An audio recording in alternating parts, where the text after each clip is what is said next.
Əvvəlki dövrlə müqayisədə ölkəmizdə erkən nikahların sayı azalıb, amma rəqəmlər hələ də ürək açan deyil. Belə ki, ötən il Ailə, Qadın və Uşaq Problemləri üzrə Dövlət Komitəsinə erkən nikah və təhsildən yayınma ilə bağlı 41 müraciət daxil olub. Komitə erkən nikahların qarşısının alınması mütəmadi maarifləndirmə işləri həyata keçirir.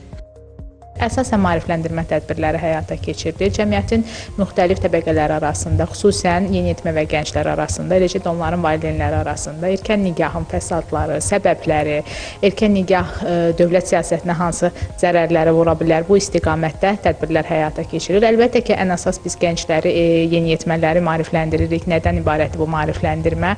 Erkən nikah nəticəsində onların həyatlarında hansı məqamlar ola bilər, hansı fəsadlar baş verə bilər? Təbii ki, biz bilirik ki, ilk öncə qızların, belə deyək, fiziki sağlamlığına ciddi zərər vurur erkən nikahlar, onların uşaq dünyaya gətirməsində ciddi problemlər olur, təhsil həyatına son qoyur, peşəyə yiyələnməsinə son qoyur.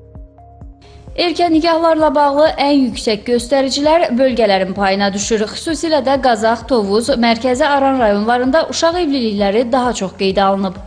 İstər inzibati addımların atılması, istərsə də cinayət hüququnun tətbiq edilməsi, bu məncə bu istiqamətdə mühümdür. Çünki azyaşlıların hüquqları, insan hüquqları kontekstindən baxdıqda qorunması olmazsa olmaz vacib olan bir istiqamətdir. Və Azərbaycan dövləti qadın və uşaqların hüquqlarında daha çox pozitiv ayrı seçkilik hüququndan istifadə etdiyinə görə, yəni onların xeyrinə, onların hüquqlarının qorunması istiqamətində daha çox prioritet istiqamətdə addımlar atıldığına görə bizim bu istiqamətdə apardığımız mübarizə digər dünya ölkələrindən daha fərqlidir.